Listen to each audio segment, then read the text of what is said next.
एक नवीन विषय ज्या संबंधानं शास्त्र अभ्यासक किंवा सर्वसामान्य लोक या सगळ्यांना फार मोठं कन्फ्युजन आहे. माझ्याशिवाय तुला अन्य देव नसावेत, म्हणजे एकच देव पवित्र शास्त्रामध्ये सांगितलं गेलेलं आहे. परंतु बायबल तर आम्हाला त्रैक्याविषयी सांगतं. मग पिता, पुत्र, पवित्र आत्मा हे तीन भिन्न प्रकारचे लोक असून हे एक कसे, हे अनेक लोक प्रश्न आम्हाला विचारत आहेत आणि त्यांना ती उत्तरं देणं आम्हाला कठीण जातं. मग अनेक लोक म्हणतात फक्त यहोवा देव आहे, काही लोक म्हणतात फक्त येशू देव आहे, काही लोक पवित्र आत्म्याला देव मानत नाही. मग या लोकांनी जो संभ्रम आमच्या जीवनामध्ये निर्माण केला त्याच्यामुळं कुठंतरी आमचं आत्मिक जीवन दोलायमान बनतं. म्हणजे नेमकं खरं काय आहे. आणि पवित्र शास्त्र सांगतं सत्य तुम्हाला समजेल, सत्य तुम्हाला बंधमुक्त करेल. पुष्कळ लोकांचं असं मानणं आहे की प्रभू येशू ख्रिस्त हा देव नव्हता. जसा अब्राहम देवाचा पुत्र, जसा दानियल देवाचा पुत्र, जसा दावीद देवाचा पुत्र, तसं येशू ख्रिस्त पण या लोकांच्या कॅटेगरीमध्ये किंवा अनेक लोक त्याला संदेष्टा, परंतु सगळ्यांपेक्षा वेगळा संदेष्टा मानत आहे. आणि पुष्कळ लोक तर असं म्हणतात तो स्वतः कुठं म्हटलं की मी देव आहे. त्यामुळं अनेक लोकांच्या डोक्यामध्ये कन्फ्युजन आहे. त्रैक्य, बायबलमध्ये तर त्रैक्य सांगितलेलं, मग हे त्रैक्य नेमकं आहे का आणि हे त्रैक्य नेमकं काय आहे. मग पुष्कळ लोक येशूविषयी विश्वास ठेवण्यासाठी मागं पुढं पाहत आहेत, काही लोक यहोवा देवावरती विश्वास ठेवण्यासाठी मागं पुढं पाहत आहेत. कारण येशू म्हणतो मार्ग, सत्य आणि जीवन मीच आहे. मग बऱ्याच लोकांना वाटतं फक्त येशूच, तो येणाऱ्या ढगावरती बसून तोच न्याय करणार आहे. मग काही लोक यहोवाला बाजूला करतात, काही लोक येशूला बाजूला करतात, काही लोक पवित्र आत्म्याला बाजूला करतात. मग त्यामुळं पुष्कळ लोकांचं जीवन आज संभ्रमामध्ये किंवा त्यांच्या आत्मिक जीवनामध्ये गुंता वाढत चाललेला आहे. येशू कुठून आला, पवित्र आत्मा कोण आहे, तो देव आहे का, मग पवित्र आत्मा देव आहे तर आम्हाला त्याची गरज आहे का, आणि मग तो पवित्र शास्त्रात त्याच्याविषयी वर्णन करण्यात आलं का, खरंच तो देव आहे का, या सगळ्या प्रश्नांची उत्तर आम्हाला जाणून घेणं गरजेचं आहे. आता त्याच्यासाठी येशू कशासाठी आला, पवित्र आत्मा कशासाठी आला, आणि यहोवा देव होता त्यावेळेस पवित्र आत्मा होता का, येशू होता का, मग ते काय करत होते, या सगळ्या प्रश्नांची उत्तरं जाणून घेणं फार गरजेचं आहे. आणि या दिवसामध्ये ती गरज आहे. पुष्कळ लोक या सत्यापासून माघारी जात आहेत. त्यांना अभ्यास नसल्या कारणानं किंवा देवाचं वचन माहीत नसल्या कारणानं त्यांचं आत्मिक जीवन कुठंतरी कमी पडत आहे. आणि बायबल तर सांगता मला सत्य तुम्हाला समजेल, सत्य तुम्हाला बंधमुक्त करेल. कोणाच्या भावना दुखवाव्यात, कोणाच्या विश्वासाला ठेच लागावी या उद्देशानं हा उपदेश नाही, कोणावर टीका करावी याच्यासाठी हे सुद्धा शिक्षण नाही, तर पवित्र शास्त्रातलं 100% सत्य आम्हाला समजावं आणि आमच्या डोक्यातला गोंधळ दूर व्हावा. जे शिक्षण मला मिळालं ते शिक्षण तुम्हाला द्यावं, या गोष्टी मागचा हेतू, तोच एक केवळ हेतू आहे. मग उत्पत्तीच्या पुस्तकाकडे आम्हाला जाणं गरजेचं आहे. देव म्हणजे कोण, यावे त्याला असं म्हटलेलं की मी स्वतः अस्तित्वात आहे, मला कोणी निर्माण केलेलं नाही. देवानं सृष्टी निर्माण केली.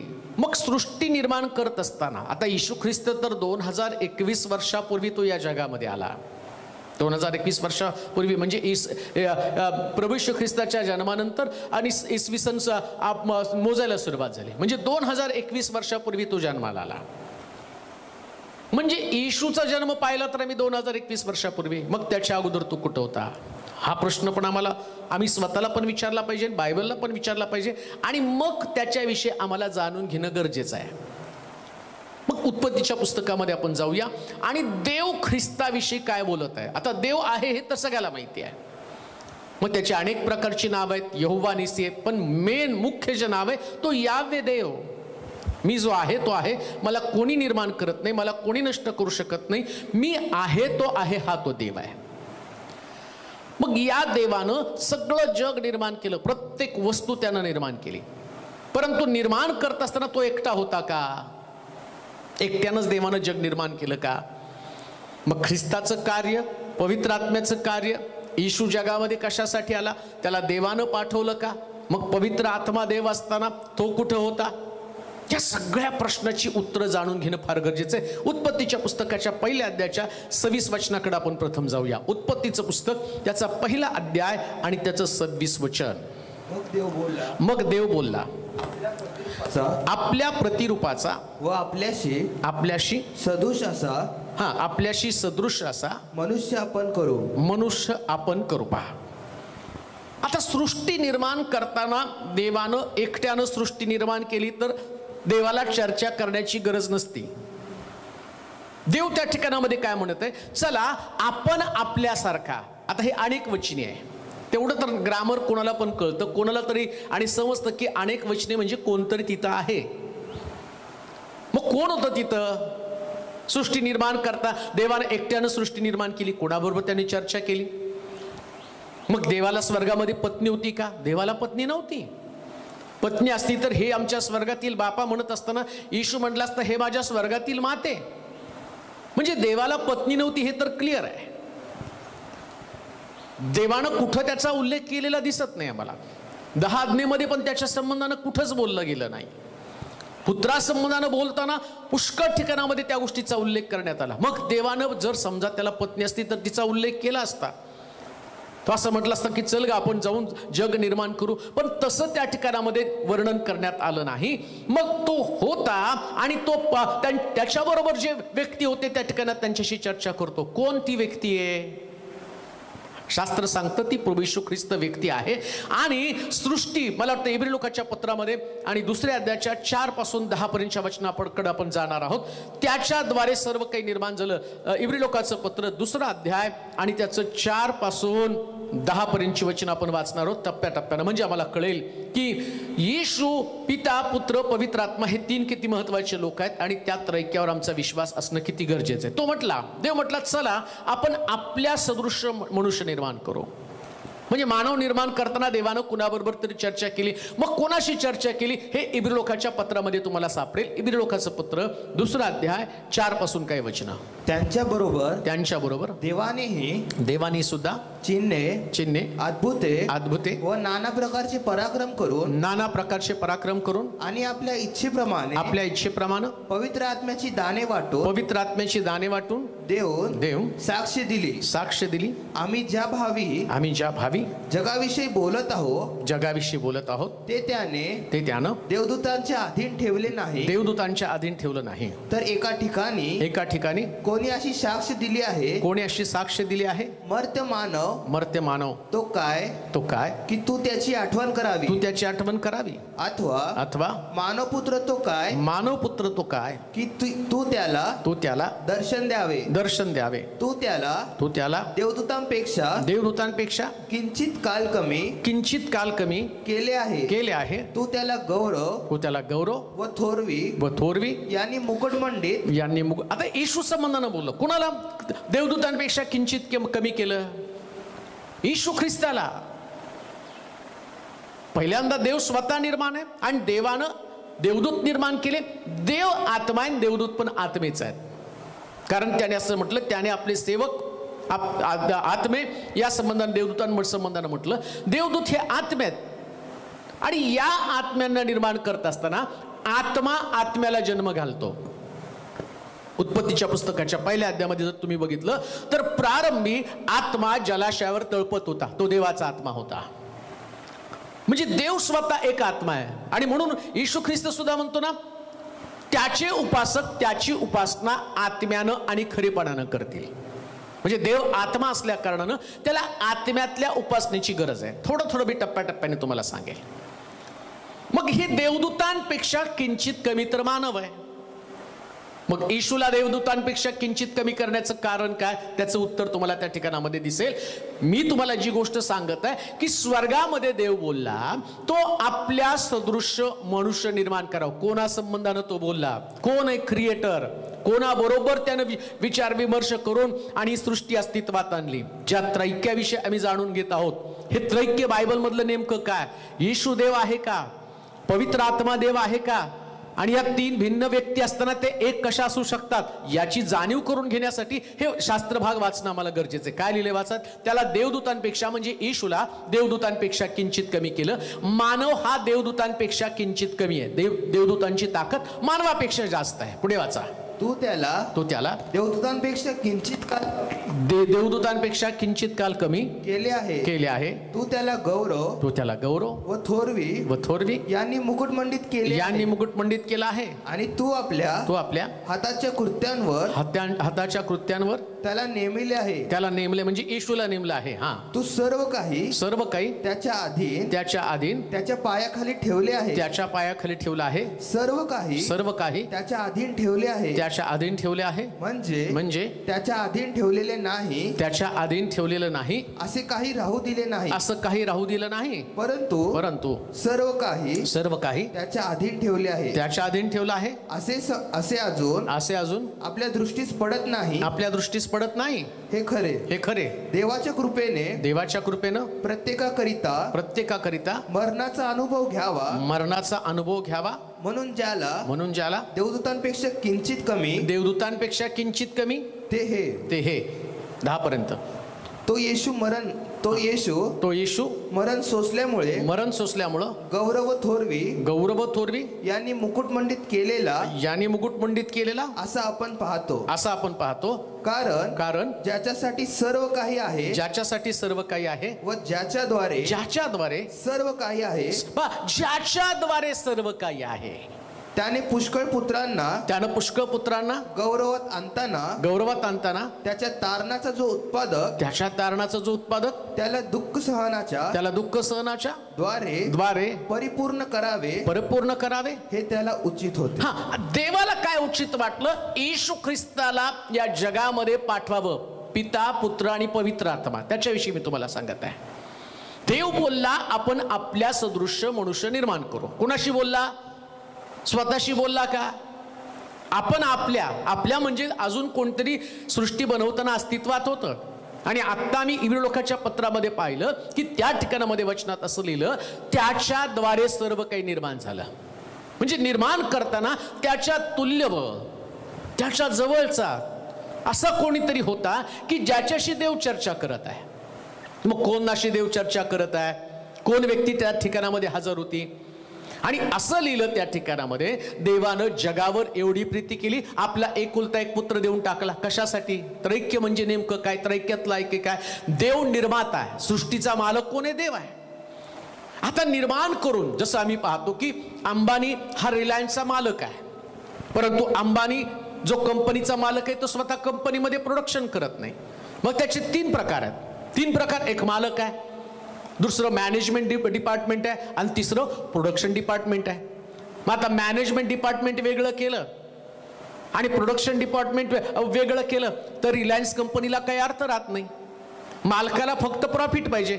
मालकाला काय पाहिजे? मी जे निर्माण केलं, जे माझ्या मालकीचं आहे, त्याचा फायदा व्हायला पाहिजे, ते पुढे गेलं पाहिजे. मग मालक काय करतो? या मॅनेजमेंटला सांगतो तुम्हाला एवढं टार्गेट, एवढं आपल्याला प्रॉफिट व्हायला पाहिजे. आणि मग मॅनेजमेंट काय करतं? त्याप्रमाणे सगळं मॅनेजमेंटची टीम मॅनेजमेंट करते आणि प्रोडक्शन डिपार्टमेंटला सांगते. आणि प्रोडक्शन डिपार्टमेंट तयार करून पुन्हा मॅनेजमेंट डिपार्टमेंट त्याचं सेल, त्याची विक्री करण्यासाठी ही सगळी व्यवस्था. आणि या तिघांना मिळून काय म्हणतात? रिलायन्स. एक जरी याच्यातलं कमी करून टाकलं, मालक गेला तरी बदलणार आहे. मॅनेजमेंट डिपार्टमेंट गेलं आणि ते म्हटले आम्ही काम करत नाही, तर प्रोडक्शन डिपार्टमेंटचा काही उपयोग नाहीये. तसं लक्षात ठेवा.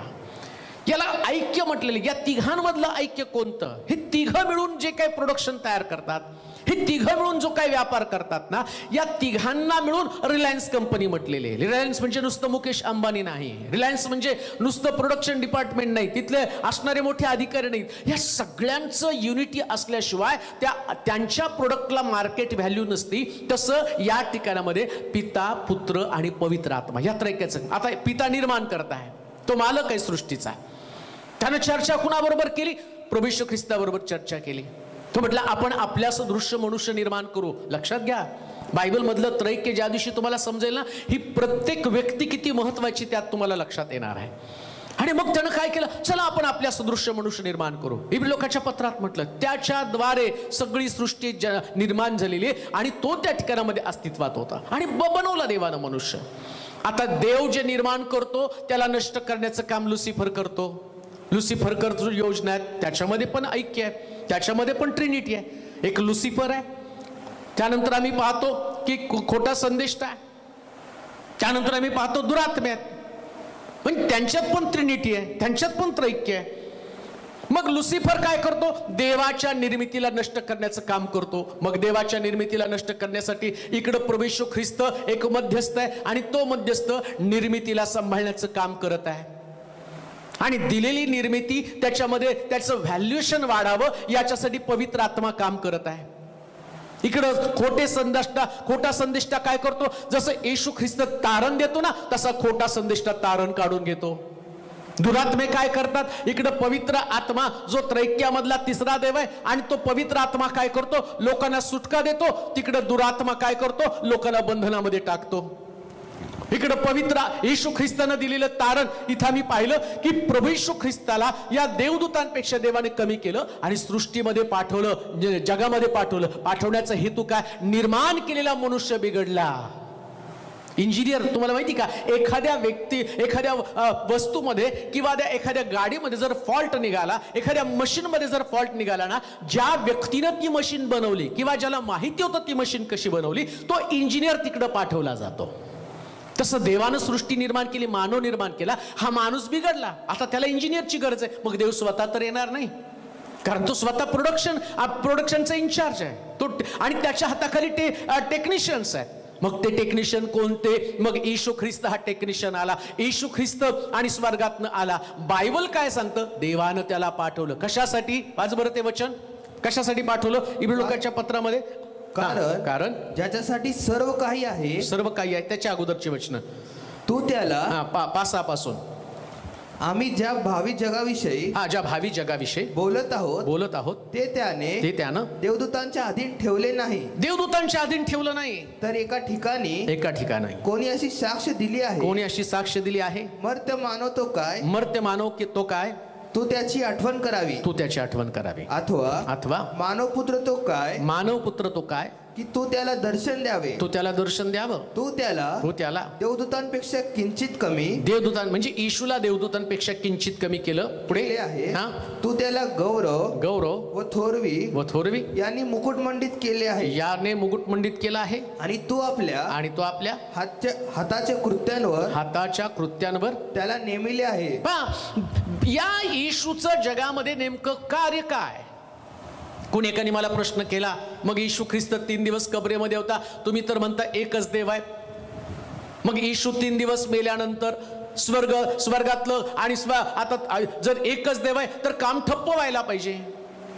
पण प्रत्येक कामासाठी देवानं नेमलेला व्यक्ती होता. देवानं इंजिनियर म्हणून तिथं त्याला पाठवलं. असं म्हणतात ती दुबई मधली एक सगळ्यात मोठी बिल्डिंग आहे, आता तिचं नाव मला माहिती आहे, बुर्ज खलीफ. ती बुर्ज खलीफची बिल्डिंग आहे. मग ती बुर्ज खलीफ बिल्डिंग बांधत असताना त्याच्या इंजिनियरला बोलवलं आणि त्याने सांगितलं की सगळ्यात मोठी आणि बिल्डिंग जगामधली ती असणार आहे. मग त्यानं काय केलं? त्या बिल्डिंग वरती एक मोठा पाईप किंवा त्याला मनोरा म्हटलेला आहे आणि तो पाईप लावण्याचं शेवटचं काम होतं. परंतु सगळे इंजिनियरला बोलवलं. इंजिनियर म्हटले एवढ्यावर आम्ही चढणार नाही, कारण मरायचा धोका आहे, तिथून आम्ही पडू शकतो. शेवटी ज्यानं ते कॉन्ट्रॅक्ट घेतलं होतं आणि त्या कॉन्ट्रॅक्टरनं काय केलं, तो म्हटला कोणीच जायला तयार नाही, कारण वाऱ्याचा झोत खूप होता, पण मी तिथं प्रॉमिस केलं होतं ती बिल्डिंग मी तेवढी उंच करणार आहे. आणि त्याच्यासाठी पुन्हा त्याला काहीतरी मला वाटतं 100 फूट उंचीचं ते आणि पाईप त्याला तिथे लावावा लागणार होता. मग त्यानं काय केलं माहिती का? कोणी इंजिनियर जात नाही म्हणून स्वतः त्या ठिकाणामध्ये आणि ते म्हटलं ते सगळे आणि सेफ्टी बांधलं आणि त्याच्यानंतर मी वर चढलो आणि मग तो असणारा पाईप मी लावला. आणि ते फार काम कठीण होतं. म्हणजे ज्या दिवशी हे इंजिनियर काम करायचं बंद करतात, त्या मुख्य जे कॉन्ट्रॅक्टर आहे, जो इंजिनियर आहे आणि ते स्वतः तो काम करतो. तसं सृष्टीची निर्मिती देवानं केली, पण येशू ख्रिस्त 3 दिवस मातीच्या पोटामध्ये होता, तो मेला कबरेमध्ये होता. मग सृष्टी बंद पडली का? सृष्टी नाही बंद पडली. इंजिनियर तर देव आहे, त्याला माहिती सृष्टी कशी चालवायची. वेगवेगळ्या टप्प्यामध्ये वेगवेगळ्या लोकांना त्यानं नेमलं, तसं येशूला पण त्यानं नेमलं होतं. कशासाठी? तर जेणेकरून मरण त्याच्या पुत्रानं स्वीकारावं. बिघडलेला मनुष्य रिपेअर करण्यासाठी त्याला तिथं जावं लागणार. तो कुठं? जिथून माणूस निर्माण केला, मातीच्या पोटामधनं, मातीपासून माणूस निर्माण केला. आता रिपेअरिंग करण्यासाठी पुन्हा त्याला मातीच्या पोटामध्ये आणि जमिनीच्या पोटामध्ये उतरावं लागलं. आणि तिथून बिघडलेला मनुष्य जो अधोलोकामध्ये होता, अधोलोकामध्ये जाऊन त्यानं जे काम त्याच्यावरती सोपवलं ते पूर्ण केलं, ज्याच्याविषयी मी तुम्हाला अनेक उपदेशांमध्ये युट्यूबमध्ये ते टाकलेले. 3 दिवस 3 रात्र येशू ख्रिस्त कबरेत काय करत होता हाही उपदेश आणि त्याच्यावरती युट्यूबवरती टाकलेला आहे. परंतु येशूनं ते काम केलं म्हणजे स्वर्गामध्ये देव आपलं काम करत होता. त्रैक्यामधलं ऐक्य काय? हे तिघं मिळून एकच काम करतात. कोणतं काम? निर्माण केलेल्या मनुष्याच्या द्वारे सृष्टीची रचना करणं. देवाचा हेतू सृष्टी निर्माण करताना काय हेतू होता? निर्माण केलेल्या मनुष्यानं सृष्टीवरती राज्य करावं आणि देवानं त्याला सहाय्य करावं. दिवस रात्र देव काय काम करतो? निर्माण केलेल्या मनुष्यावरती प्रेम करण्याचं काम करतो. आणि त्याच प्रेमासाठी बायबल सांगतं देवानं जगावर एवढं प्रेम केलं, आपला एकुलता एक पुत्र दिला. देवाचा हेतूला जगाला निर्माण करण्यामागं काय होता? जगावरती त्याचं असणारं प्रेम. आणि याच प्रेमासाठी त्यानं येशूला जगामध्ये पाठवलं आणि सगळं काही त्याच्याद्वारे निर्माण झालेलं आहे. म्हणजे देव जो आहे तर जसा यहोवा देव आहे तसं येशू हा पण देव आहे. बायबल सांगतं, मी नाही सांगत. म्हणून तुमचा यहोवा देवावरती विश्वास आहे तसं येशूवर पण विश्वास असला पाहिजे. का विश्वास असला पाहिजे? आता आम्ही जुन्या कराराला मानतो बरेच लोक, आणि जे यहोवा देवाला मानतात ते म्हणतात फक्त यहोवाच देव आहे, मग येशू देव नाहीये.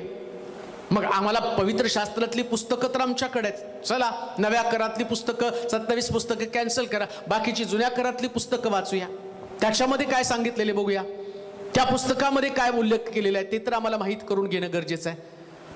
देवानं त्याच्या संदेश त्याच्याद्वारे इब्रिलोकाच्या पत्रामध्ये पहिल्या अध्यायाच्या 1 पासून 4 पर्यंतच्या वचनाकडे लक्ष देऊ, मग आम्ही त्या ठिकाणात जाणार आहोत. देव येशू ख्रिस्त देव आहे का? आणि त्रैक्यामधला जसा यहोवा देव आहे त्यानं सृष्टी निर्माण करताना 2 लोकांची मदत घेतली, जो येशू ख्रिस्त त्याचा पुत्र आणि जो पवित्र आत्मा त्याचा आणि त्याचा मदतनीस. वाचूया इब्रिलोकाचं पत्र पहिला अध्याय 1 पासून 4 पर्यंतची वचनं.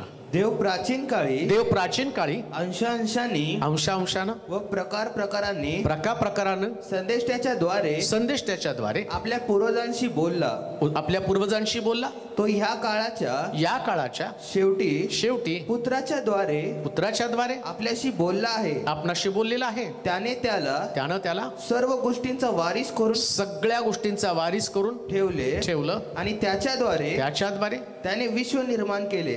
कुणाच्या द्वारे निर्माण केलं? येशूच्या द्वारे विश्व निर्माण केलं. आता बायबल तर स्पष्ट सांगतं तो देवदूत तर नाहीये, तो देवाचा पुत्र आहे.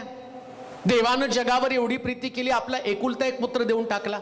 म्हणजे तो योहान 3:16 मध्ये सांगितल्याप्रमाणे तो देवाचा पुत्र आहे. आणि इब्रिलोकाच्या पत्रात त्यानं सांगितलं त्याच्याद्वारे सगळं जग निर्माण केलं आणि निर्माण करण्याचा हेतू त्या ठिकाणामध्ये स्पष्ट केला. परत वाचते वचन.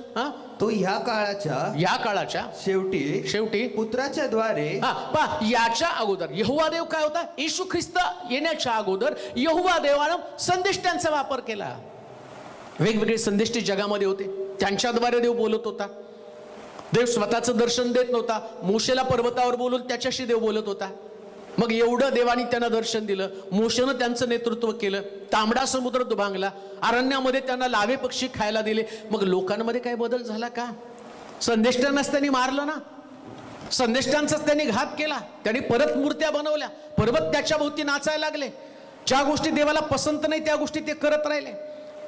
मग देवानं संदेष्टाच्या ऐवजी आपल्या मुलाला जगामध्ये पाठवलं.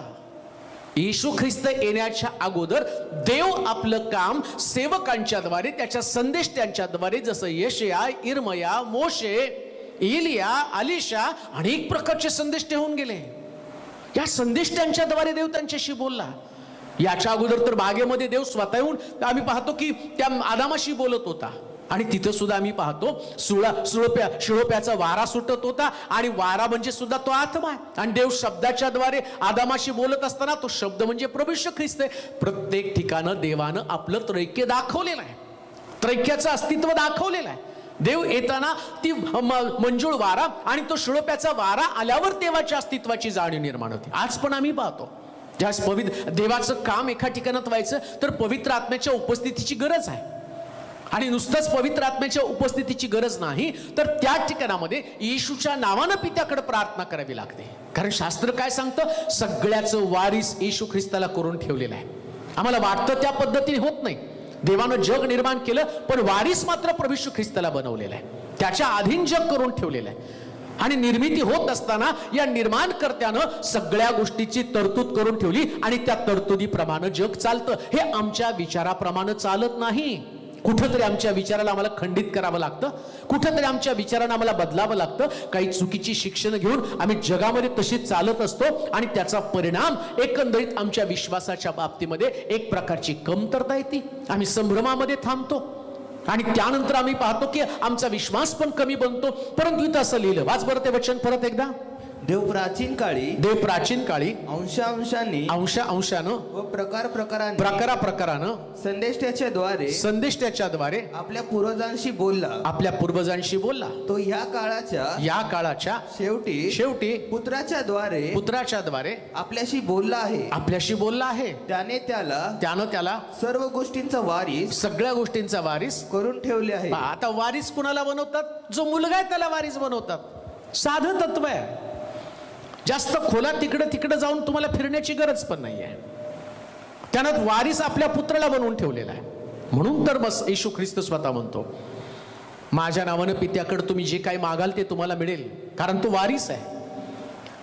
म्हणजे येशू सुद्धा देवाला प्रगट करतो. देव पित्याच्या समोर लोकांना घेऊन जातो, पित्याकडे तुम्ही मागा. आणि पिता काय म्हणतो, मी सगळं काही अधिकार येशूला देऊन ठेवलेलं, त्याला वारीस केलेलं आहे, पण तरी सुद्धा तुम्हाला माझ्याकडे यावं लागणार आहे. म्हणून येशू म्हणतो, माझ्याद्वारे आल्यापासून कोणाला पित्याकडे जाता येत नाही. येशू तुम्हाला पित्याकडे घेऊन जातो, पण त्याच्यासाठी तुम्हाला येशूच्या द्वारे जावं लागतं ना. आणि स्वतः या ठिकाणात वचनात सांगितलं, येशूला त्यानं सगळ्याचं वारीस करून ठेवलेलं आहे. मग तुम्हाला येशूला मध्यस्थ करावंच लागतो. देवानं त्याला नाही नाकारलं. तो त्याचा देवाचा एकुलता एक पुत्र आहे. मग जुन्या करारात पण त्या संबंधानं सांगितलं. यशाचं पुस्तक 7वा अध्याय 14 वचन वाचा बरं. यशाचं ग्रंथ 7वा अध्याय आणि त्याचं 14 वचन. त्रैक्य जे बायबलमध्ये सांगितलं आणि त्या त्रैक्या संबंधानं आम्ही वाचत आहोत. वाचूया यशाचं पुस्तक 7वा अध्याय 14 वचन. यास्तव प्रभू स्वतः तुम्हास चिन्ह देत आहे. कोण चिन्ह देत आहे? प्रभू स्वतः. स्वर्गातला देव स्वतः तुम्हाला चिन्ह देते. काय चिन्ह आहे? पहा. कुमारी गर्भवती होऊन पुत्र प्रसवेल व त्याचे नाव इमॅन्युएल. आमच्या सानिध्य देव स्वतः चिन्ह देऊन सांगत आहे संदेष्ट्याच्या द्वारे. तिथे असं लिहिलं बायबलमध्ये. इब्रिलोकाच्या पत्रात आम्ही वाचलं, देव संदेष्ट्यांच्या द्वारे अंशानं कणाकणानं बोललेला आहे. आणि त्याचं चिन्ह काय होतं? इमॅन्युएलला मी तुमच्याबरोबर पाठवेल, म्हणजे तो आमच्या बरोबर देव. म्हणजे देव स्वतः सांगतो, जसा मी देव आहे तसं येशू पण देव असणार आहे. मग तुम्हाला शंका का?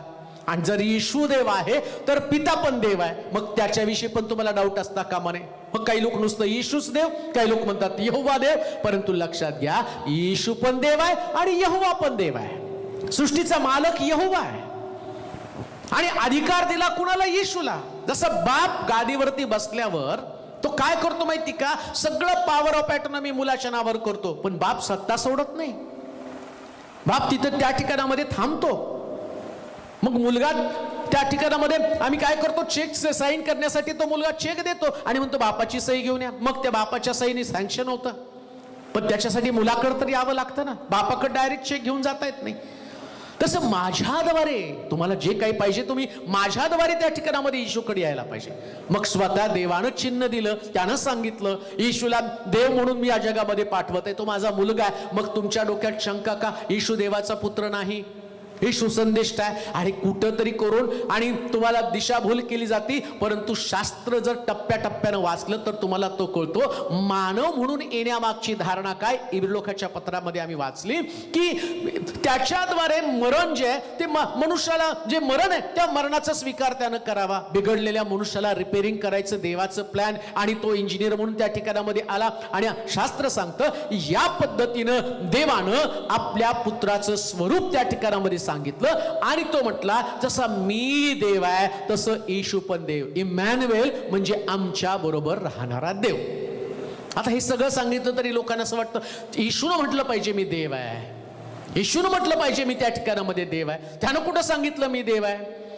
आता अजून एक वचन वाचा, योहानाचं शुभवर्तमान 5वा अध्याय 34 पासून 37 पर्यंतची वचनं. योहानाचं शुभवर्तमान त्याचा 5वा अध्याय 34 पासून 37 पर्यंतची वचनं वाचूया. पहा, योहानाचं शुभवर्तमान 5वा अध्याय आणि त्याचं 34 पासून 37 पर्यंतची वचनं. पण मी माणसांची साक्ष मान्य करीत नाही. तथापि तुम्हाला तारण प्राप्त व्हावे म्हणून मी हे सांगतो. तो जळता व प्रकाश देणारा दिवा होता आणि तुम्ही त्याच्या प्रकाशात काही वेळ हर्ष करावयास राजी झाला. परंतु माझ्याजवळ जी साक्ष आहे ती योहानाच्या साक्षीपेक्षा मोठी आहे. कारण जी कार्य सिद्धीस नेण्याचे पित्याने माझ्याकडे सोपवले आहे. म्हणजे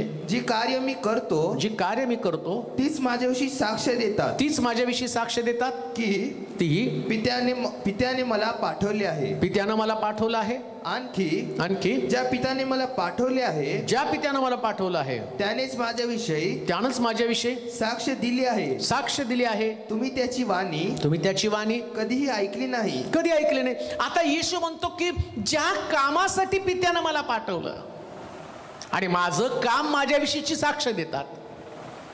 काय त्या कामाची साक्ष देतात?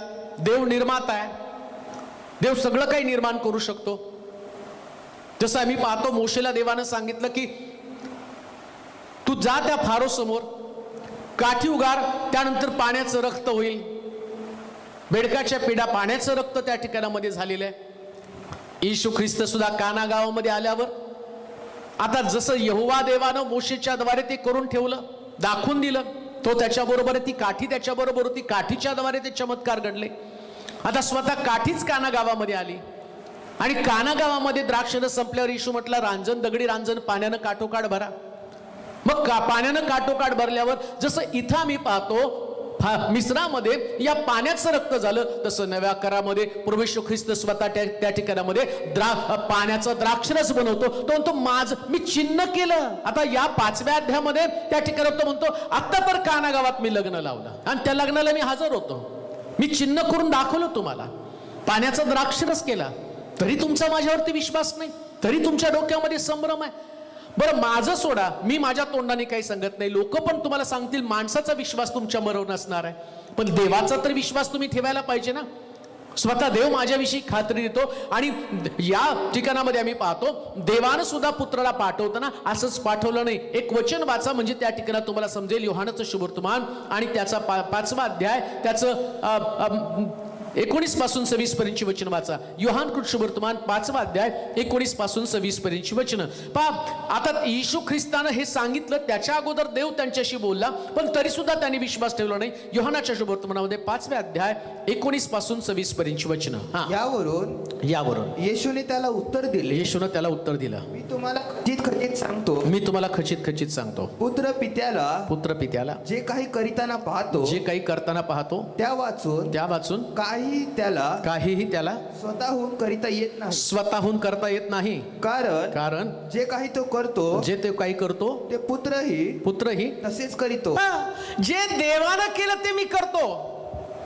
आणि ते कधी करतो माहिती का? मुलगा बापाला तसं करताना पाहत नाही ना, तो मुलगा करू शकत नाही. बापाने जसं हेअरस्टाईल करतो तसा मुलगा करतो, बाप जसा चालतो तसा मुलगा चालतो, तो बापाला कॉपी करत असतो.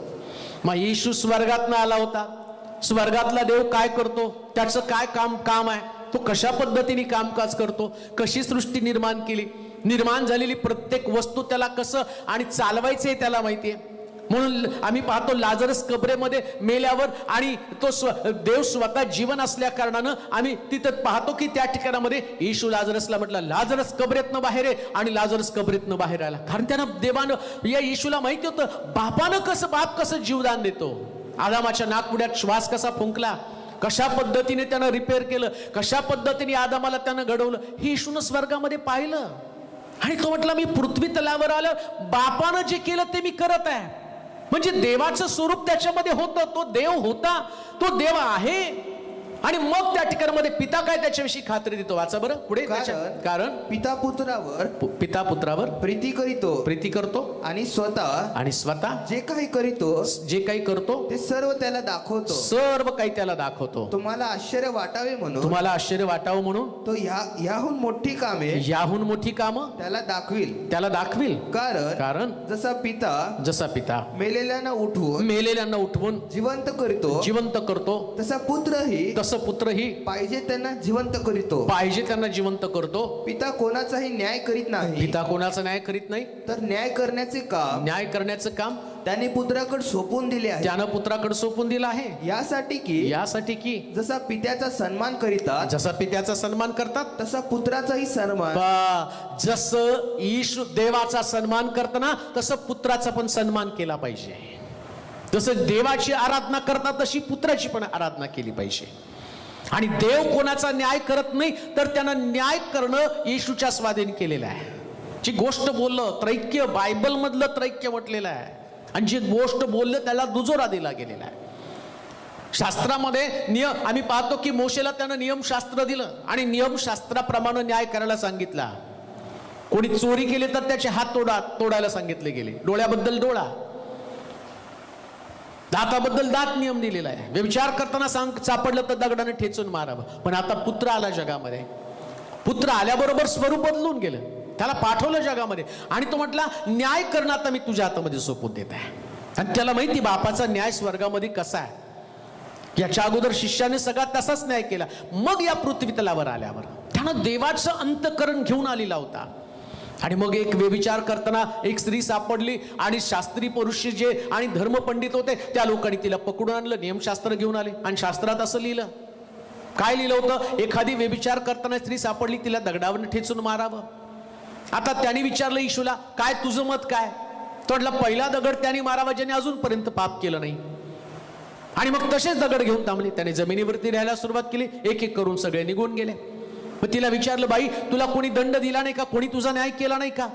ते म्हटली नाही कोणी केलं नाही. जा इथून पुढे पाप करू नको. त्यानं तिचा न्याय केला. काय केला? तिला क्षमा केली आणि तिला पाठवून दिलं. म्हणजे पिता त्याच्या न्यायाविषयी संतुष्ट होता आणि तो म्हटला जसं पिता जिवंत करतो तसं मी जिवंत करतो.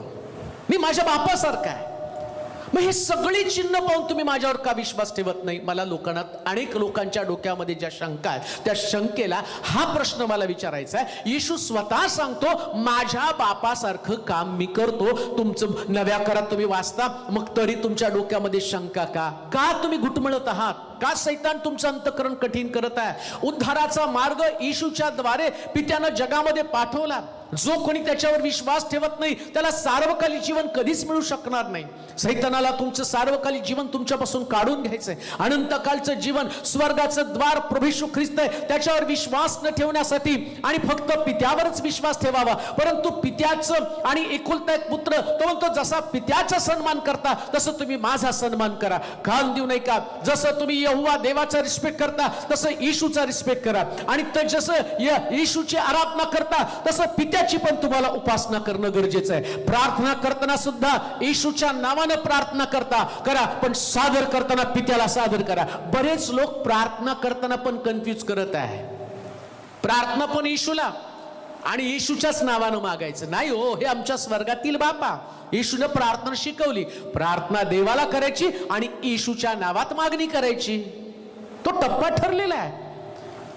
म्हणून तुम्ही प्रार्थना पण चुकीच्या करता. सगळी प्रार्थना येशूला, येशू तू हे कर, येशू तर नाही, पित्याला सांगा आणि पुत्राच्या नावानं मागा. इकडं संभ्रम तुमच्यामध्ये का तुमची प्रार्थना पण चुकत आहे. मग अजून एक वचन वाचा. योहानाचं सुवर्तमान पहिला अध्याय 14 वचन. योहानाचं सुवर्तमान पहिला अध्याय 14 पासून 18 पर्यंतची वचनं. योहान सुवर्तमान पहिला अध्याय 14 पासून 18 पर्यंतची वचनं. शब्द देही झाला आणि त्यानं आम्हामध्ये वस्ती केली आणि आम्ही त्याचे गौरव पाहिले. ते पित्यापासून आलेल्या ते पित्यापासून आलेल्या एकुलत्या एकाचं गौरव असावं असे अनुग्रह व सत्य यांनी परिपूर्ण होते त्याच्याविषयी योहान साक्ष देतो आणि मोठ्याने म्हणतो जो माझ्या मागून येतो तो माझ्या पुढे झाला आहे कारण तो माझ्या पूर्वी होता असे ज्याच्याविषयी. आता योहान तर येशूच्या अगोदर जन्माला आला आणि योहान सांगतो जो माझ्या पूर्वी होता. योहान येशूच्या अगोदर 6 महिने अगोदर येतो. ज्यावेळेस अलिशिबा गरोदर होती त्यानंतर मरियाला दिवस राहिले आणि मग तिथं देवदूतांना सांगितलं जसं तुझ्या पोटी पवित्र आत्म्याचा जन्म झाला ना, पहा अलिशिबा पण गरोदर आहे, म्हातारी असताना तिला आणि पुत्र आहे आणि जाऊन तू तिला भेट. त्यावेळेस मरिया तिथे गेली तर आतमधल्या योहानानं उडी मारली. म्हणजे योहान त्या ठिकाणात येशूच्या अगोदर आहे, पण योहान म्हणतो जो माझ्या अगोदर होता. आता पुढे वाच बरं. जो माझ्या मागून येतो तो माझ्या पुढे झाला आहे कारण तो माझ्या पूर्वी होता असे ज्याच्याविषयी मी सांगितले तो हाच आहे त्याच्या पूर्णतेतून आपणा सर्वांना कृपेवर कृपा मिळाली आहे कारण नियमशास्त्र मोशेच्या द्वारे देण्यात आले होते. कृपा व सत्य ही येशू ख्रिस्ताच्या द्वारे आली आहे. देवाला कोणी कधीच पाहिले नाही. जो एकुलता एक जन्मलेला देवपित्याच्या उराशी असतो त्याने त्याला प्रगट केले. इतकं सगळं स्पष्ट सांगितलं की देवानं त्याला प्रगट केलं. योहान म्हणतो तो माझ्या आधी होता. आता प्रगट करणं म्हणजे जे तुमच्याकडे आहे त्याला ते दाखवणं. आणि शास्त्रात योहान काय सांगतो माहिती का, येशू ख्रिस्त जो नेहमी देव पित्याच्या उराशी होता, त्याच्या जवळ होता, त्याच्या छातीवरती जो टेकत होता आणि त्यानं त्याला प्रगट केलं म्हणजे काय, जादूची कांडे नाही फिरवली, प्रगट झाला. आम्ही म्हणतो अचानक कसा प्रगट झाला, म्हणजे तू कुठं तरी होता इथं कसं काय उगवला. आम्ही म्हणतो ना इथं कसं काय प्रगट झाला बाबा, तू पुण्याला होता मुंबईला कसं काय प्रगट झाला, म्हणजे तू पुण्यात होता म्हणून तो मुंबईमध्ये आला.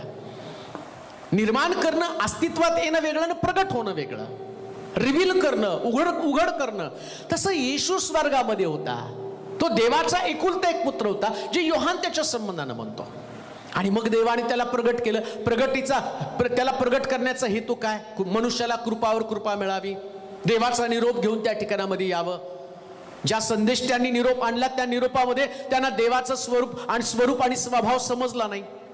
आणि आम्ही पाहिलं की या संदेष्ट्यांनी देवाला आणि ज्या पद्धतीने सादर केलं त्यातनं एक प्रकारची भीती निर्माण झाली. त्याच्यामध्ये क्षमा नव्हती, त्याच्यामध्ये नुसतं ताडण होतं, त्याच्यामध्ये आम्ही पाहतो भस्म करणारा अग्नी होता, त्याच्यामध्ये न्याय देणारा देव होता, कोणाला सुद्धा वाचण्याची हमी नव्हती. पण येशू ख्रिस्त आला आणि त्यानं दाखवून दिलं कृपेवर कृपा करणारा देव आहे. आणि त्यानं देवाचा स्वभाव तो ज्याने मला पाहिलं त्याने पित्याला पाहिलं, मी आणि पिता एकच आहे. मग येशूनं प्रगट केलं वधस्तंभावरती स्वतःला, हे बाप्पा यांना क्षमा कर. आणि क्षमा कर म्हटल्यानंतर लोकांना कळलं की देव क्षमा करणार आहे, म्हणून आता आम्ही धैर्यानं त्याच्या सिंहासनासमोर जाऊ शकतो, म्हणून आम्हाला तारण मिळू शकतं, म्हणून आम्हाला उद्धार मिळू शकतो. आणि जर आम्ही बघितलं जुना करार तर त्याच्यामध्ये मग आम्हाला उद्धार सापडत नव्हता, आम्हाला त्या ठिकाणामध्ये नुसता दंडच होता. इव्हन याजकाला सुद्धा आणि जिवंत राहण्याची आशा नव्हती. लोक चुकले तर याजकाला दंड आणि त्याच्या पायाला दोरी बांधावं लागतो. आम्ही पाहतो त्या परमपवित्र स्थानामध्ये जाताना हातामध्ये रक्त घेऊन जात असताना जर चुकला तर आणि तिथंच याजक मरून पडत होता आणि मग आम्ही पाहतो की त्याला बाहेर ओढून आणलं जात होतं. आतमध्ये जाण्याची कुणाला परवानगी नव्हती. पण प्रभू येशू ख्रिस्त मेला आणि आम्ही पाहतो की पडदा फाटला वरपासून खालपर्यंत. आता प्रत्येक व्यक्ती देवाच्या सिंहासनाजवळ जाऊ शकतो. म्हणजे काम येशूनं देवाचं सोपं केलं. कोणतं काम? प्रत्येक मनुष्याला देवाच्या जवळ आणण्याचं काम. प्रियानो लक्षात घ्या, तो देवाचा पुत्र होता. जसा देव स्वर्गामध्ये आणि देव आहे तसं येशू ख्रिस्त सुद्धा देव आहे. हे पवित्र शास्त्र मला ठासून सांगत आहे. देवानं त्याला प्रगट केलं. लक्षात घ्या, जसं पित्याला आणि तुम्ही सन्मान देता तसं पुत्राला पण तुम्हाला सन्मान देता आला पाहिजे. जसं पित्याला तुम्ही देव मानता तसं येशूला सुद्धा देव मानलं पाहिजे. आणि जसं येशूला देव मानताना तसं स्वर्गातल्या पित्याला ज्यानं जग निर्माण केलं, येशूला धरून निर्माण केलं, मानवाच्या तारणासाठी येशू योजना घेऊन आला होता. नुसतं येशूच महत्वाचा नाही, तर देव तितकाच महत्वाचा आहे. हे दोन्ही तेवढे तुल्य, हे दोन्ही आमच्यासाठी मध्यस्थ आहे. आणि म्हणून पवित्र शास्त्र सांगतं, देव प्राचीन काळी संदेष्टांच्या द्वारे बोलत होता, परंतु हल्लीच्या काळी, कोणत्या काळी? येशू ख्रिस्त असतानाच्या कालासंबंधानं बोलला. 2021 वर्षापूर्वीच्या कालखंडासंबंधानं बोललं. त्या काळामध्ये येशूच्या द्वारे देव आमच्याशी बोला. आता नंतरचं जो पवित्र आत्मा कसा देव आहे ते पण आम्हाला पाहणं गरजेचं आहे. परंतु लक्षात घ्या, हे सगळं, अजून एक वाचन वाचा, योहानाचं शुभवर्तमान 1 अध्याय 34 वचन. योहानाचं शुभवर्तमान 1 अध्याय 34 वचन. हा, मी स्वतः पाहिले आहे, मी स्वतः पाहिले आहे व साक्ष दिली आहे की, साक्ष दिली आहे की पुत्र हा देवाचा पुत्र आहे. योहान म्हणतो मी स्वतः पाहिलं आणि मी स्वतः साक्ष दिली, हा देवाचा पुत्र आहे. अहो, तेवढं सोडून द्या. बाप्तिस्मा देताना योहान प्रभू येशू ख्रिस्त वर येत असताना असं लिहिलं, हा माझा परमप्रिय पुत्र आहे, याच्यावर तुम्ही विश्वास ठेवा, याचं तुम्ही ऐका. स्वतः देव बोलला. मग देव बोलला, योहान बोलला, शास्त्र सांगतं, यशाच्या ग्रंथामध्ये सांगतं की तो देवाचा पुत्र होता, तो देवाचा पुत्र आहे, तो देवाचा पुत्र आहे. मग आमच्या डोक्यामध्ये संभ्रम का? आम्ही का त्याला लोकांना कन्फ्यूज करत आहोत? आम्ही का लोकांना म्हणतो येशू देव नाही आणि त्याच्यावर विश्वास ठेवू नका? स्वतः येशू म्हणतो, माझ्याद्वारे आल्या वाचून कोणाला त्या ठिकाणामध्ये योहान 6:40 वाचा बरं. योहान 6:40 वचन वाचा, म्हणजे त्या ठिकाणात तुम्हाला अगदी स्पष्ट समजणार आहे. येशू संबंधानं येशूचं देवत्व तुम्हाला समजणार आहे. योहानाचं शुभवर्तमान 6 अध्याय 40 पासून 46 पर्यंतची वचनं. माझ्या पित्याची इच्छा हीच आहे की, काय? आता येशू पित्याची इच्छा सांगतो. काय इच्छा आहे पहा बरं. हा, जो कोणी पुत्राला पाहून त्याच्यावर विश्वास ठेवतो, त्याला सार्वकालिक जीवन प्राप्त व्हावे. सो येशूवर विश्वास ठेवतो त्याला सार्वकालिक जीवन आहे. आणि पित्याने, आता तुम्ही येशूवरती विश्वासच ठेवत नाही तर तुम्हाला प्रश्नच नाहीये. मग तुम्हाला देवाची योजना पण समजली नाही, तुम्हाला पिता पण समजला नाही. आणि तुम्ही विश्वास ठेवत नाही, पण इतिहासाचं पुस्तक विश्वास ठेवतं. इतिहासाच्या पुस्तकात येशू ख्रिस्ताचं वधस्तंभी जाणं लिहिलेलं आहे. तो मेला, त्याला वधस्तंभी सुळावरती दिलं, हे इतिहास सांगतो. आणि येशूनं या ठिकाणामध्ये येऊन यहुदी लोकांना हे शिक्षण दिलं, त्यांनी त्याला नाकारलं. लिहिलं पण होतं मसीहा येणार आहे इस्रायल लोकांच्या उद्धारासाठी, ते त्याची वाट पण पाहत होते, पण त्यांनी त्याच्यावर विश्वास ठेवला नाही. सार्वकालिक जीवन त्यांनी गमावलं.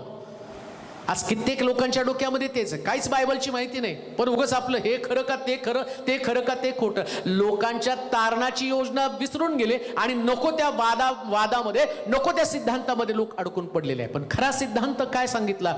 जो कोणी ख्रिस्तावरती विश्वास ठेवतो, पित्याची इच्छा, परत वाचते वचन, माझ्या पित्याची इच्छा हीच आहे की, पित्याची इच्छा हीच आहे की, जो कोणी पुत्राला पाहून त्याच्यावर विश्वास ठेवतो, त्याला सार्वकालिक जीवन प्राप्त व्हावे.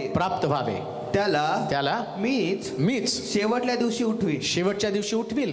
मी स्वर्गातून उतरलेली भाकर आहे असे तो म्हणाला. म्हणून यहुदी त्याच्याविषयी कुरकुर करू लागले. ते म्हणाले ज्याचे आई बाप आपल्याला ठाऊक आहेत, तोच हा योसेफाचा पुत्र येशू आहे ना. तर मग मी स्वर्गातून उतरलो आहे असे आता तो कसे म्हणतो? येशूने त्यांना उत्तर दिलं, तुम्ही आपसात कुरकुर करू नका. ज्याने मला पाठवलं त्या पित्याने आकर्षल्याशिवाय कोणीही माझ्याकडनं येऊ शकत नाही. त्याला पित्यानं पाठवलं हे ते सांगत आहे, पण कोणीतरी येतं, कुठला तरी दाखला घेतं, तो कुठून आला, तो अमका झाला, आणि तो संदेष्टा होता, तो प्रॉफिट होता, तो नबी होता, तो अमक होता, तो तमक होता. अहो, येशू म्हणतो की मी उठवेल. काय म्हटलं त्याने? येशूने त्याला उत्तर दिले, तुम्ही आपसात कुरकुर करू नका. ज्याने मला पाठवलं त्या पित्यानं आकर्षल्याशिवाय कोणीही माझ्याकडे येऊ शकत नाही. कोणी माझ्याकडे येऊ शकत नाही. तुम्हाला लोक संभ्रमामध्ये टाकतील. तो मेलेल्यातनं उठला आणि तो म्हणतो तो आल्यावर तोच लोकांना मेलेल्यातनं परत उठवणार आहे. समजा तो जर संदेष्टा होता, समजा तो नबी होता, समजा जर तो देवाचा पुत्र नव्हता, तर त्याला वारिस कशाला केलं? त्याला वारीस करण्याची काय गरज होती? त्याला कशाला एवढा अधिकार दिला लोकांचा न्याय करण्याचा? त्याला कशाला अधिकार दिला मेलेले जिवंत करण्याचा? यशाला द्यायला पाहिजे होतं, इर्मयाला द्यायला पाहिजे होतं. त्यांचं सोडून द्या, एलीला स्वर्गामध्ये नेलं, मोशेला स्वर्गामध्ये नेलं, यांना कुणाला हानोक जो उचलला गेला त्याला न्याय करायला द्यायला पाहिजे होतं. मग येशूला कशाला न्याय करण्यासाठी दिलं? त्यालाच का वारीस बनवलं? कोणतं कारण आहे? आणि येशू का म्हणतो मी स्वर्गातनं आलो? योहान का म्हणतो तो माझ्या अगोदर होता? का योहान म्हणतो त्याला प्रगट देवानं केलं? एवढी सगळी वचनं दाखवून येशू आपल्या देवपणाचं प्रमाण पटवत असताना आम्ही अडकून पडलो. आम्ही म्हणतो फक्त यहोवा देव आहे, आणि यहोवा देव सांगतो की तो माझा पुत्र आहे जसा मी देव आहे. अहो साधी गोष्ट आहे. जर माझ्या घरामध्ये माझा मुलगा जन्माला आला ना, तर माझ्या मुलाचं नाव तेलोरेच राहील, माझ्या मुलाचं नाव दुसरं नाही राहणार आहे. का तर ते माझं नाव आहे. माझ्या मुलाचं नाव तेलोर आहे, आणि माझ्या मुलाचं नाव बदललं तर जो दर्जा मला आहे तोच आहे, डॉक्टरचा मुलगा आहे तो.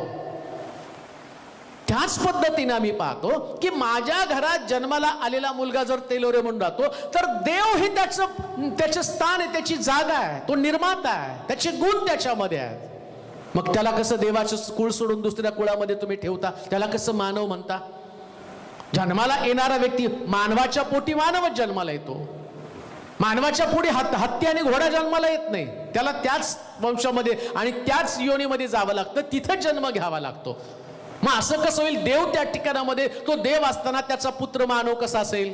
मानव म्हणून त्याने पाठवलं, आणि पाठवत असताना देवाची योजना होती. पहा, कुमारी गर्भवती होऊन पुत्र प्रसवेल, त्यास इम्मॅन्युएल म्हणजे आमच्या सानिध्य देव म्हणतील. कुमारीच्या उदरामध्ये मी त्याला पाठवेल. हे यहुदी लोकांना कुठं कळालं? आणि आज पण लोकांना समजत नाही. त्यांना असं वाटतं मरियेच्या पोटी कशाला जन्माला आला? अरे देवानं ठरवलं म्हणून जन्माला आला. तो देव आहे, तो काही पण करू शकतो ना.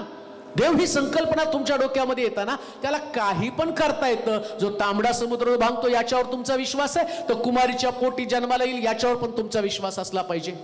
जर त्यांनी पाण्याचा द्राक्षरस केला याच्यावर तुमचा विश्वास आहे, तर त्याच्या देवपणावर तुमचा विश्वास असलाच पाहिजे. पण कित्येक लोक या संभ्रमामध्ये आहे, परंतु आज तुमच्या डोक्यातला हा गोंधळ मला काढायचा आहे. पहिली गोष्ट ध्यानात ठेवा, जसा देव मोठा आहे तसं येशू सुद्धा मोठा आहे. आणि जर तुम्ही येशूची उपासना करता, तसं पित्याची पण उपासना तुम्हाला करता आली पाहिजे. म्हणून त्रैक्यामधल्या या दोन व्यक्ती आम्ही पाहिल्या, एक पिता आणि दुसरा पुत्र. आता पुढच्या भागामध्ये पिता, पुत्र आणि पवित्र आत्मा हे दोघं तिघं मिळून कसे देव आहेत ते आम्ही पाहणार आहोत. परंतु आम्ही पहिल्या भागामध्ये पाहिलं की पिता आणि पुत्र हे दोघं देव आहेत, परंतु आता पवित्र आत्म्याचं देव पण आम्हाला जाणून घेणं गरजेचं आहे. आणि जसं पित्यानं निर्माण केलं, येशू ख्रिस्त निर्मितीला बिघडल्यावर रिपेअर करण्यासाठी आला, आणि आता तिसरं काम पवित्र आत्मा करते, तो पण कसा देव आहे ते आम्ही पुढच्या भागामध्ये पाहणार आहोत. परंतु एक गोष्ट ध्यानात ठेवा, तुमच्या जीवनामध्ये प्रार्थना करताना आत्मिक जीवनात पित्याला सादर करा, पण येशूच्या नावानं सादर करण्याचं कधी विसरू नका. असं कराल तर तुम्ही शास्त्रातली सशक्त आणि एक प्रबळ व्यक्ती बनाल, आणि तुमच्या डोक्यात कधीच कुठला गोंधळ असणार नाही. का? कारण तुम्हाला देवानं हे रहस्य प्रगट केलेलं आहे, आणि तुम्ही विश्वासामध्ये खंबीर होऊन येशू ख्रिस्ताच्या द्वारे तारण मिळून स्वर्गातल्या पित्याच्या जवळ तुम्ही पोहोचाल. अन्यथा जगामध्ये कुठंतरी गोंधळाच्या परिस्थितीमध्ये थांबून तुम्ही तुमचं तारण गमवाल. म्हणून लक्षात ठेवा, विश्वासामध्ये वाढत असताना पिता आणि पुत्र हे दोघं पण देव आहेत, पवित्र आत्मा पण देव आहे, पण तो देव आपण पुढच्या भागामध्ये पाहणार. देव बाप तुम्हाला आशीर्वादित करू. आपण प्रार्थना करू. सर्वसमर्थ देवा, स्वर्गातील महान गौरवी राजा, आम्ही तुझी स्तुती करतो. आम्ही कबूल करतो की तुझ्यासारखा श्रेष्ठ दुसरा कोणी नाही. तुझ्या पुत्राबद्दल देखील आम्ही तुझी उपासना करतो, तुझी आराधना करतो. तारणासाठीची महान योजना या जगाद्वारे त्याच्याद्वारे तू प्रगट केली.